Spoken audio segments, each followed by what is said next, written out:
લાખ લોકોએ પોતાના સૂચનો સંયુક્ત પાર્લામેન્ટરી કમિટીને મોકલી આપ્યા। ઈમેલ અને લેખિત પત્રો દ્વારા સૂચનો મળ્યા છે। આટલા બધા સૂચનોનો હવે અભ્યાસ કરવો એ પણ એક લાંબી પ્રક્રિયા છે। આના માટે જ કમિટીના અધ્યક્ષ જગદંબિકા પાલે લોકસભાના અધ્યક્ષે વધુ સ્ટાફ ફાળવવાની અપીલ કરી। હાલમાં આ કમિટી પાસે 15 અધિકારીઓ છે, પણ જે સંખ્યામાં દેશવાસીઓએ સૂચનો મોકલ્યા તેના ઊંડા અભ્યાસ માટે વધુ અધિકારીઓની જરૂર પડશે। આપને કહી દઈએ કે જમીનો અને અન્ય મિલકતો પર હક દાવા વિશે નવા નિયમો સરકાર બનાવવા ઈચ્છે છે, જેના માટેનું બિલ સંસદમાં મૂકવામાં આવ્યું। જો કે વિપક્ષના વિરોધની વચ્ચે સરકારે આ બાબતે જોઈન્ટ પાર્લામેન્ટરી કમિટી બનાવી છે અને આ જ કમિટીએ દેશવાસીઓ પાસેથી સૂચનો મંગાવ્યા। ઉલ્લેખનીય છે કે ગુરુવારે આ કમિટીની બેઠક મળી હતી।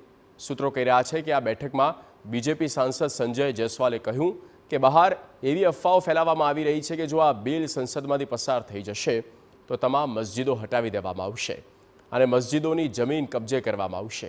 આ રીતે અફવા ન ફેલાવી જોઈએ।